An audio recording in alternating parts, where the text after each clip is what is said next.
Halo semuanya, kembali lagi di kelas online Pasar dan Lembaga Keuangan. Masih bersama saya, Ida Ayu Agung Faradinawati dan juga Ibu Rofiko Rohim. Baik, dan untuk hari ini kita ada tamu khusus nih, spesial. Siapa nih Bu? Teman-teman sekalian yang melihat video ini, hari ini kita kedatangan tamu yang istimewa, seorang praktisi yang sudah lama berkecimpung di dunia perbankan maupun asuransi, dan kali ini beliau sekarang menggeluti tentang asuransi umum, yaitu Pak Arief Suhirman. Beliau, selamat pagi Bu. terima kasih Pak. Jadi Pak Arief ini nanti akan ngobrol dengan kita, sharing mengenai bagaimana asuransi umum, sehingga kita semua memiliki bekal pengetahuan untuk bisa mengetahui apa saja, mengapa ada asuransi, kemudian apa saja yang di cover, apa resikonya dan seterusnya. Mungkin begitu ya Ida Ayu ya? Betul sekali Bu. Selamat pagi Bapak Arief. Selamat pagi Bu Ida, baik, Om Swastiastu Bu Ida. Selamat pagi. Baik, mungkin langsung aja kali ya Bu ya, kita mulai. Pak Arief, Iya. kalau dipikir-pikir ya Pak ya, hidup ini kadang kita nggak tahu kejadian apa 1 menit lagi. Baik untuk diri kita maupun harta benda yang kita punya. Nah sehingga telah lama sebenarnya sudah ada yang namanya asuransi umum. Iya. Yang mengcover berarti kan material atau kekayaan yang melekat di kita ya Pak ya. Iya, Nah iya. pertanyaan saya adalah sejak kapan dan mengapa sih Pak ada asuransi umum ini? Mungkin sedikit kita bercerita Ibu, bagaimana sejarah di dalam kehidupan di dunia ini pasti ada sejarahnya. Baik sejarah itu dimulai bahwa secara sederhana munculnya asuransi karena adanya ketidakpastian yang dapat menimbulkan kerugian yang kemudian kita kenal namanya adalah risiko. Sejarah asuransi sudah sejak lama, sebelum Masehi Bu, ketika orang sudah mengerti artinya namanya risiko dan berusaha untuk meminimalkan risiko tersebut yang terjadi untuk melindungi bersama. Mulai tercatat di dalam sejarah itu dipakai oleh para saudagar Cina dan pedagang dari Babilonia, dalam hal ini Irak ya, pada saat para saudagar memberikan pinjaman sejumlah uang dengan jaminan kapal dan uang itu sendiri. Baik, kemudian berlanjut asuransi berkembang di London, dalam hal ini di negara Inggris pada tahun sekitar 1600-an. Ketika kerajaan Inggris memulai aktivitas ekspor dan impornya di dalam jajahan atau koloninya. Pada tahun 1688 itu di sebuah kedai Bu, kedai kopi. Nah, namanya adalah Edward Lloyd ya.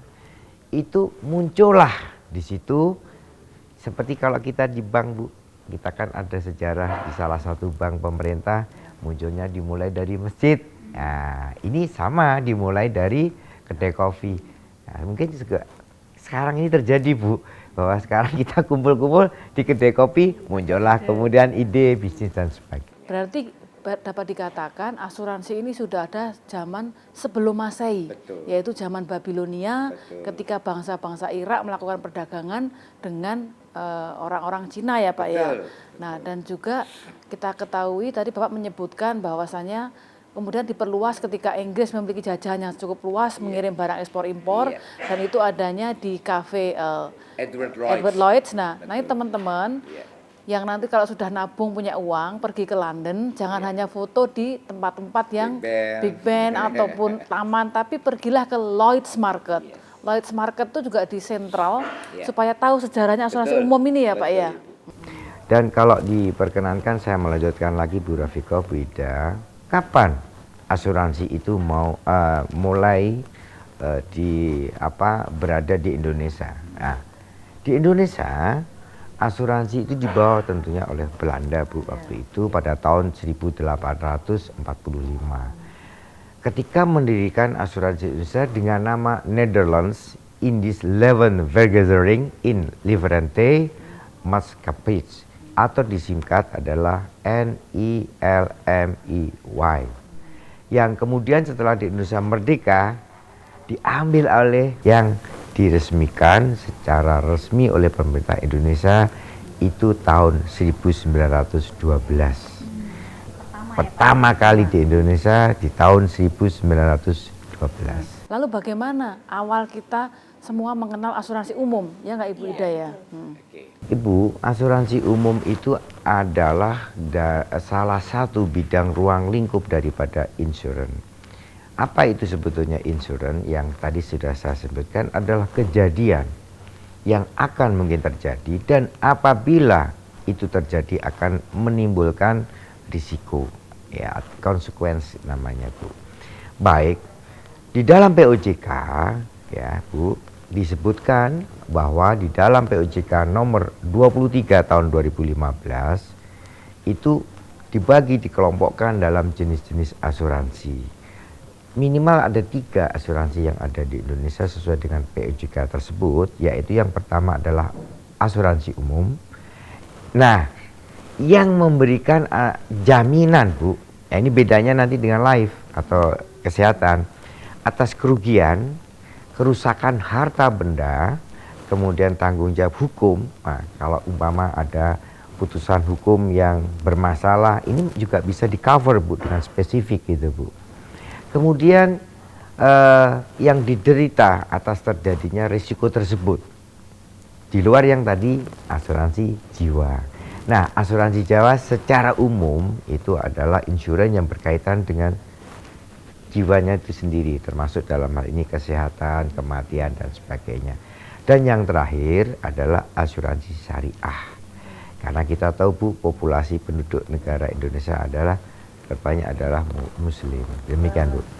Perlu nggak kita diskusikan kalau gitu apa saja sih jenis-jenis asuransi umum, terutama hal-hal yang bisa dilakukan Yang di cover oleh asuransi umum ini, Pak? Tadi sudah sempat jelasin sedikit, mungkin bisa lebih. Baik, Bu, menarik sekali, Bu. Jadi memang kawan-kawan juga para adik-adik mahasiswa juga biar secara umum paham secara umum. Asuransi umum, Bu, itu diatur dalam ketentuan pendaftaran produk oleh POJK yang tertuang di dalam POJK nomor 23 tahun 2015 yang judulnya adalah produk asuransi dalam pemasaran asuransi sendiri. Secara umum itu ada 15 yang bisa di cover oleh general insurance. Apa saja itu, Pak? Yang pertama properti, Bu. Nah, kita kalau punya rumah, ya bangunan, gedung, pabrik kita, itu bisa di cover, Bu. Kemudian yang kedua adalah motor vehicle. Anak-anak yang mobil, yang sporty dan sebagainya, sekarang itu kita juga boleh, Pak, sepeda sekarang juga lagi ngetop. Ya? Sudah kita bahkan ada produk yang asuransi untuk itu yang spesifik. Baik yang secara digital, jadi adik-adik nanti kalau punya mau apa sepeda kesayangan dan sebagainya itu bisa diasuransikan, ya. Kemudian yang ketiga adalah marine cargo. Berarti pengiriman barang ya, Pak, Betul. ya? Kemudian marine hull. Kemudian aviation, ya, di penerbangan yang itu. Kemudian ada ya salah satu perusahaan, salah satu bank di Indonesia, Bu, itu ada satelit. Nah, kita juga bisa menghasilkan satelit. Kemudian adalah energy offshore, kemudian engineering, kemudian personal accident, Bu. Nah, kemarin ada kejadian yang tentara TNI kita yang ada di Afrika ketembak, kita asuransikan itu. Produk kita juga ada. Kemudian credit insurance, jadi asuransi kredit. Kemudian suretyship, kemudian miscellaneous, dan yang terakhir adalah health. Oke. Mungkin kita bisa bahas yang pertama mengenai properti. Kalau kita bicara properti, kenapa sih, Pak, ada misalnya ada suatu gedung kebakaran, tetapi ternyata tidak langsung di cover? Apakah ada syarat-syarat tertentu supaya tercover? Seperti di dalam praktek yang akan kita jelaskan sedikit highlight aja, bahwa ada proses di dalam namanya bagaimana kita mengcover ada suatu kerugian dari tertanggung. Dalam rangka ini adalah good corporate governance, dalam rangka itu adalah compliant dari semua kejadian. Apakah ini nanti bisa kita identifikasi apakah itu kebakaran secara natural atau memang ada itu. Nah, itu proses itu perlu dilakukan, Bu. Harus bisa dibuktikan berarti ya Pak, Iya. ya ini benar-benar terjadi kecelakaan. Jadi untuk menghindari semacam fraud seperti itu. Betul. Dan mohon izin Ibu, persis yang disampaikan oleh Bu Rafiko bahwa salah satu itikat baik di dalam insurance ini adalah tidak ada unsur fraud. Oke Pak, selain itu kalau misalnya kita melihat pengiriman barang. Pengiriman barang itu berarti barang dari pabrik saya keluarin barang atau ketika dia sudah ada di kapal Pak, hitungannya. Asuransi tergantung kepada user need, Bu. Jadi kalau istilahnya bagaimana kita mengcustomize daripada kebutuhan. Kita boleh atau bisa saja mengasuransikan atau mengcover risiko mulai dari barang itu sendiri di gudang, kemudian delivery, kemudian di kapal itu sendiri sampai kepada destination, sampai ke gudang lagi. Tergantung pada partner-partner yang terjadi dalam perdagangan tersebut. Kalau ini Pak, kita sering dengar ini ya Ida ya, free on board. Nah itu apa itu Pak? Jadi kalau pemahaman free on board biasanya itu ada korelasi antara exported, imported dan dengan bank, Bu ya. Jadi pada saat kita melakukan free on board berarti semua asuransi yang di cover itu sudah termasuk di dalamnya adalah konten yang harus di cover oleh itu insurance itu sendiri. Sehingga nanti pada suatu ketika terjadi mungkin mohon maaf kecelakaan atau dan lain sebagainya itu sudah si tertanggung sudah terbebas dari kerugian dan sebagainya. Kalau tadi kan Bapak udah menjelaskan banyak sekali ya class of business-nya dari asuransi tersebut. Nah, kalau di Indonesia ini Pak, yang paling besar portfolionya itu di jenis yang mana tuh? Baik. Kita sedikit bercerita tentang industri insurance ya berdasarkan current update insurance untuk reasuransi yang di bawah AAUI Bu, namanya adalah association yang ada. Itu pada tanggal 3 September tahun 2020 itu dideklar bahwa total di kuartal kedua ini secara resmi premi yang ada di dalam asuransi di Indonesia itu amount-nya sekitar 37 triliun 602 miliar. Nah, portofolio bisnis yang paling besar hari ini atau kuartal 2 tersebut adalah masih didominasi oleh property insurance. Totalnya kalau dalam presentasi Bu itu sekitar 25,1 atau equal dengan 9,4 triliun. Kemudian yang kedua adalah insurance kendaraan bermotor vehicle tadi itu dengan total 7,8 triliun dengan persentase cost of business-nya adalah 20,7%. Kemudian asuransi kredit, ya, ini tanda-tanda bahwa kredit kita mendorong keekonomian itu dengan total 5,8 triliun dan persentase 15,3%. Itu data yang dari AAUI. Ini saya ada titipan pertanyaan dari teman-teman nih kan sekarang seorang lagi senang sepedaan nih Pak. Ingin mengasuransikan sepedanya. Itu kira-kira yang di cover apa Pak? Atau kalau hilang, atau kalau keserempet, atau kalau kena banjir, atau ada demo kerusuhan, kira-kira gimana tuh Pak pengcoverannya? Baik. Yang namanya Brompton itu ya sampai orang Inggris itu bingung kok harganya kok mahal ya gitu. Dan barangnya sudah habis ternyata di sana. Oke. Seperti yang saya jelaskan tadi, semua itu kan tergantung dari user need, term and conditionnya. Secara general, kalau insurance itu kan secara general itu paling kehilangan, kemudian kerusakan. Tapi boleh juga namanya perluasan Ibu. Kita luaskan. Kalau Ibu mau mengeluarkan, saya pokoknya kalau ada jerujinya hilang, saya pokoknya mau ganti. Bisa saja, ini customize. Karena memang itu produk yang seperti yang saya sampaikan tadi, what you need, what you get. Kira-kira gitu. Pak, berarti kalau gitu semakin kita ingin tercover semua resiko, semakin kita harus membayar premi yang lebih mahal gitu ya Pak ya? Baik Pak, berarti kan gini, Saya tuh sering dapat pertanyaan kayak gini. Misalnya kita tuh bayar premi katakanlah 500.000, tapi bisa tuh manfaatnya dapatnya ratusan juta misalnya. Nah itu perusahaan asuransi tuh rugi nggak sih Pak? Kita tuh bayar dikit dapatnya banyak. Nah, atau bagaimana ngitungnya coba Pak? Nah. Pertanyaan yang sangat luar biasa. Memang kalau kita bicara total sum insurance atau total pertanggungjawabannya mungkin 1 triliun.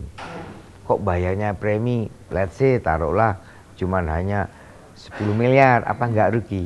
Nah, sebelum menjawab ke situ bahwa kita tahu bahwa lembaga insuransi itu adalah very fully regulated. Jadi nggak boleh sembarangan. Nah, itu diatur Ibu di dalam POJK nomor 23 tahun 2015 tentang produk insurance dan pemasaran yang intinya bahwa perusahaan asuransi itu harus mempertimbangkan hal-hal yang terkait satu ya dalam rangka pengamanan tadi Ibu, spreading of risk-nya. Oke, berarti sudah di ini ya Pak, portofolio diatur ya Pak ya. Mana yang jangka panjang, mana yang jangka pendek, mana yang sering klaim, mana yang sering tidak. Jadi mesti ada ahli strategi investment di dalam industri asuransi. Betul, yang nanti integrated tuh, ada nanti underwriting-nya, ada nanti yang investment analysis-nya. Itu supaya dalam rangka untuk mengamankan yang tertanggung maupun perusahaan itu sendiri.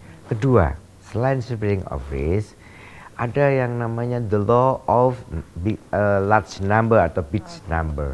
Jadi kan kita yang namanya asuransi tidak semuanya loss semua kan Bu. Kita berhitung. Nah. Jadi sudah ini ya Pak ya, ada historical data yang menunjukkan ketika 1 juta orang memegang polis jenis ini ternyata hanya 5 kejadian atau 1. That's right. Nah berarti kalau gitu sebenarnya asuransi ini sudah sejak lama menerapkan big data analitik. Untuk menghitung probability ya Pak? Setuju. Ya karena kalau kita lihat hitungan itu bisa tahunan, ratusan tahun Bu dihitung sejarah itu. Sehingga nanti asuransi akan tahu dengan analitik yang solid tadi dan valid tadi, sehingga class of business mana yang potensi loss-nya besar atau risikonya cukup besar itu dianalisis itu, dan itu tahunan, ratusan tahun bahkan. Kalau gitu Ida Ayu, perlu juga kita bahas jenis-jenis resiko yang melekat di asuransi. Tapi boleh nggak saya sedikit lagi menjelaskan Bu, selain tadi itu Bu ya. Jadi the law of big number atau large number, spreading this, dan yang penting asuransi itu bisa melihat dirinya sendiri. Pada saat kita resiko mengatakan, ini resiko ini kecil, saya masih berani ngambil, itu namanya on retention Bu. Nah sisanya baru kita berikan kepada perusahaan yang namanya reasuransi. Karena itu adalah merupakan satu ekosistem di dalam insurance dalam rangka tadi mengamankan. Sehingga semua yang platform yang terlibat dalam ekosistem tadi itu aman. Jadi sudah diatur, mereka harus melihat sendiri ya Pak ya? Ada yang bisa kita take over, kita ambil sendiri yang namanya on retention Bu. Ada yang kita berikan kepada reas. Nanti platformnya reasnya akan direas lagi dan sebagainya, itu adalah dalam satu ekosistem tadi. Oke Pak, kita kembali ke kira-kira berarti resiko apa yang paling melekat di industri asuransi Pak, bagi pengelolanya. Baik Ibu. Seperti di dalam aturan regulasi yang tadi saya sebutkan, yang fully regulated, OJK atau lembaga otoritas jasa keuangan yang di dalam hal ini adalah umbrella law, memberikan umbrella law untuk keamanan, untuk kelangsungan, itu ada beberapa risiko yang tertuang di dalam POJK nomor 1 Bu, tahun 2015 yang berkaitan dengan risiko. Risiko yang pertama adalah risiko strategis Bu. Kemudian risiko operasional, yang ketiga adalah aset dan liabilities Bu.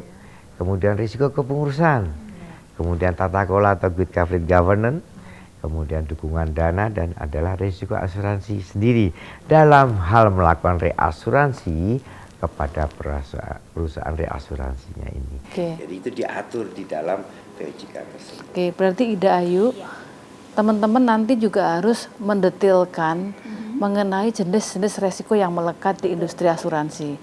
Kemudian yang menarik tadi adalah asuransi dia tidak akan menyerap resiko sendiri, tetapi akan memberikan kepada pihak lain. Nah, itulah reassurance. Nah, pertanyaan kami Pak, reassurance itu dalam negeri atau luar negeri dilakukan? Di Indonesia saat ini terdapat 6 reasuransi yang beroperasi, yang legal, yang sesuai dengan izin daripada OJK, dan ini dipakai oleh asuransi yang di dalam negeri. Aturan di dalam menjaga stabilitas ekonomi sekaligus moneter kita, Ibu. Jadi reasuransi itu yang dipakai di asuransi perusahaan usaha harus reasuransi Indonesia. Oke, berarti bagus sekali. Kita harus lokal ya Pak ya. Harus lokal. Nah, pertanyaannya Pak, tadi kan kita beroperasi di sini, reasuransi di sini. Reasuransi melakukan reas lagi atau retrosi. Itu apakah juga diatur harus di dalam negeri juga? Ibaratnya kita kira-kira meneliti atau menelaah suatu kondisi, Bu, ya. Kalau kita sudah di sini penuh, kan berarti kan harus pergi ke rumah yang lain. Sebelum saya melangkah ke sana, supaya adik-adik mahasiswa juga tahu siapa-siapa sih reasuransi yang ada di Indonesia. Reasuransi yang ada di Indonesia itu ada, yang pertama adalah Maskapai Reasuransi Indonesia. Kedua adalah Reasuransi Indonesia Utama atau Reindo, Reasuransi Internasional Indonesia, Reasuransi Maipak Indonesia, Reasuransi Nasional Indonesia, dan Tugu Reasuransi Indonesia. Baik, Bu, pada saat kapasitas ya reas yang ada di Indonesia sudah sudah penuh, baru nanti mereka keluar negeri. Dan itu sudah diatur dengan regulasi-regulasi sehingga apabila terjadi sesuatu itu tidak merusak suatu sistem tadi itu, Bu. Saya tuh penasaran nih Pak, mungkin balik sedikit.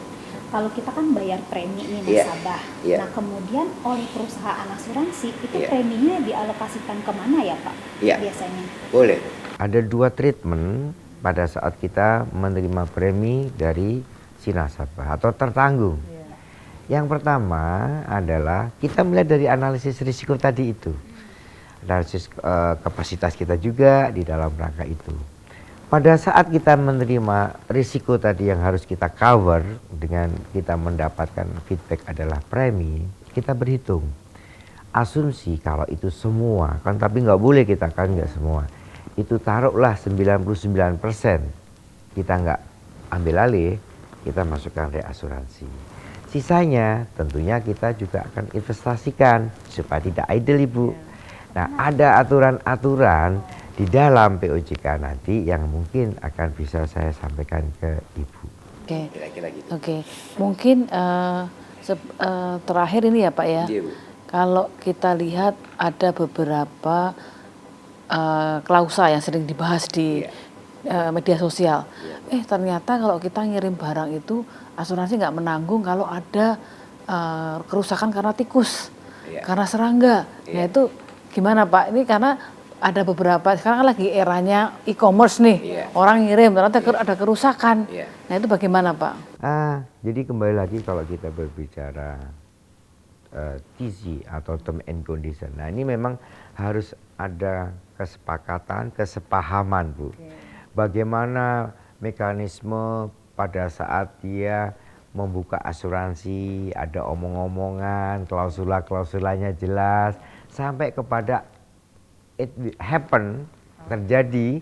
Nah supaya tidak ada dispute, ada tadi distorsi yang ada. Berarti Ida, kalau kita mau milih asuransi umum, mengasuransi apakah properti kita, sepeda kita, handphone kita, laptop kita, itu kita harus baca baik-baik terms and condition-nya.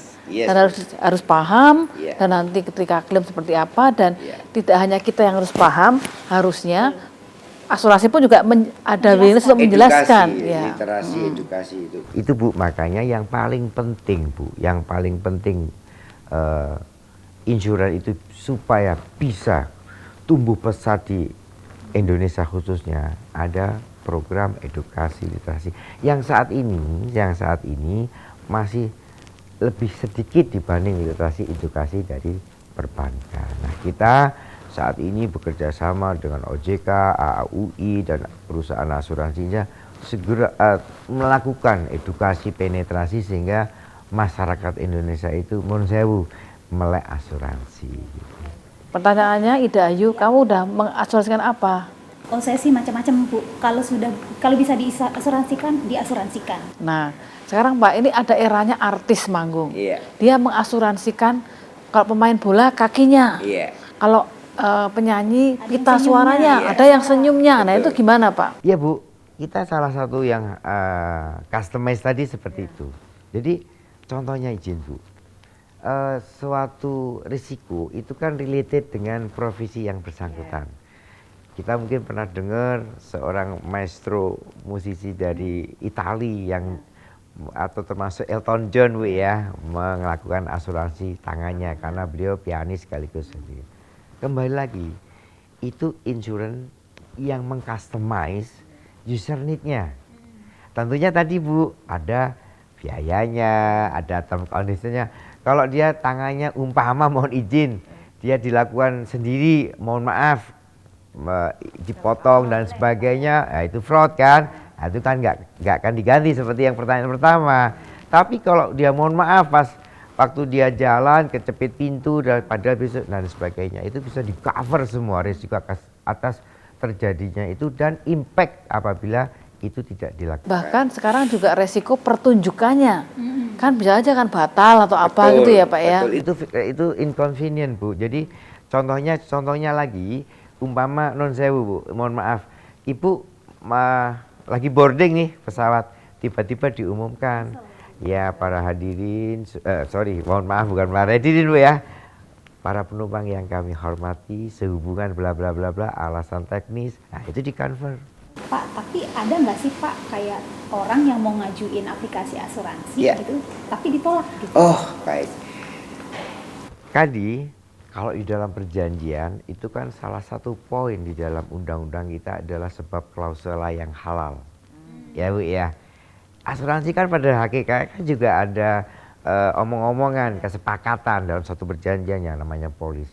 Nah, klausula yang tidak halal itulah yang tidak di-cover di dalam term and condition. Apa itu tentang klausula yang tidak halal itu? Tentunya yang berkaitan dengan pelanggaran atau tidak sesuai dengan undang-undang dan sebagainya itu. Pak, misalnya saya diterima, saya asuransi motor, tapi kalau saya sembarangan motor saya atau saya nggak dalam balap liar, saya ditanggung nggak Pak? Kan motornya saya asuransikan, tapi harusnya kan untuk sehari-hari untuk ya ke pasar, tapi saya gaya-gayaan nih, kebut-kebutan. Pasang di Instastory gitu, kebetulan dilihat gitu. Gimana tuh Pak? Tadi saya kembali lagi kepada term and condition yang jelas itu adalah tidak bertentangan dengan undang-undang, contohnya narkotika, pencurian dan lain sebagainya yang sifatnya adalah moral hazard, ilegal. Nah, ya mohon maaf Bu, kalau hal yang seperti itu tentunya asuransi akan mengganti, karena kalau mengganti malah bahaya Bu. Ya itu masalahnya, karena kan kita juga fully regulated, di audit BPK, di audit regulasi. Karena pernah ada kejadian anaknya seorang artis top di bawah umur belum punya SIM, dia nyetir mobil, nabrak, banyak yang meninggal gitu loh Pak. Nah, otomatis kan dari cover baik. Karena tidak comply Bu dengan yang secara umum tadi saya jelaskan. Jadi penting sekali ya Ida untuk membaca klausa sama tidak ada pelanggaran-pelanggaran yang melekat pada benda tersebut. Betul. Di dalam term and condition tadi Bu Ida. Siap.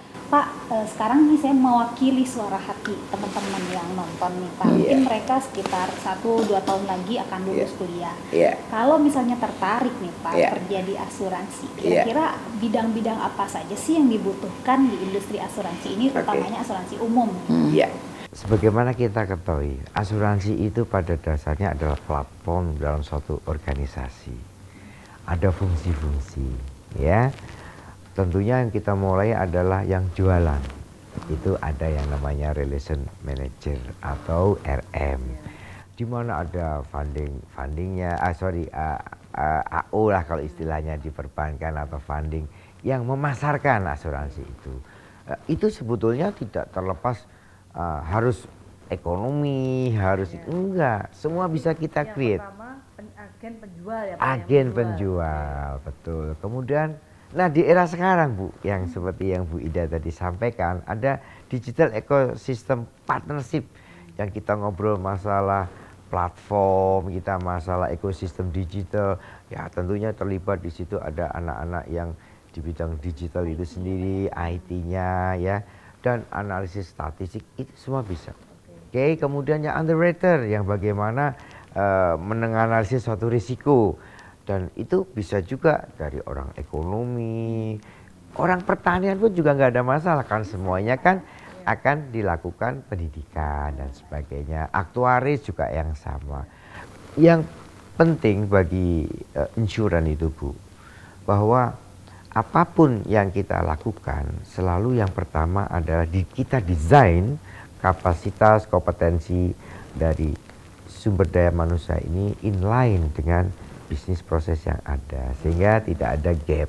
Kalau ada gap tentunya secara SDM atau human capital pasti ada training, edukasi, monitoring, coaching dan sebagainya. Berarti kalau gitu sarjana, kalau kita bicara fakultas ekonomi, baik itu marketing, baik itu sumber daya manusia, baik itu keuangan, statistik, matematik, bahkan kita pun kalau misalnya asuransi umum mau mengasuransikan pesawat harus ada ahli aeronautika gitu ya Pak ya. Berarti asuransi termasuk bidang yang semua bisa multidimensi. Semua karena insinyur pertanian harus ngitung bagaimana asuransi panen ya kan Pak ya. Insinyur perikanan, perkapalan itu semuanya bisa masuk ke kalau lulus dari sarjana bisa masuk ke industri asuransi. Ya. Jadi kita menyiapkan semua lulusan Ibu, terutama yang terbaik untuk berkiprah di asuransi, dunia asuransi, sehingga harapan tentunya adalah regulator, regulasi negara kita,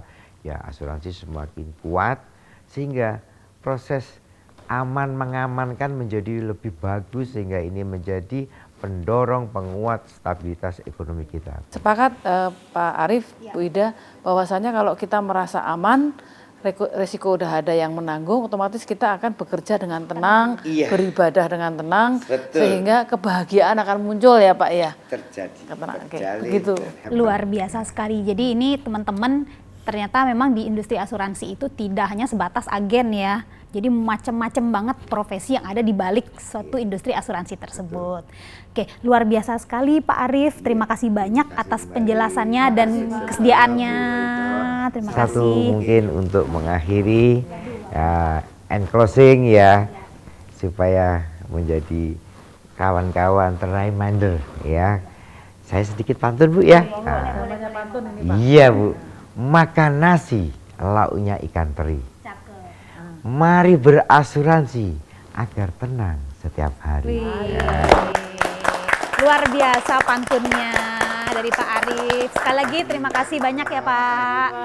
Sukses selalu. Amin. Kita semua harus mengasuransikan diri kita maupun benda yang melangkah di kita supaya kita aman, tenang, dan kita bahagia. Terima kasih. Terima kasih Pak Arief.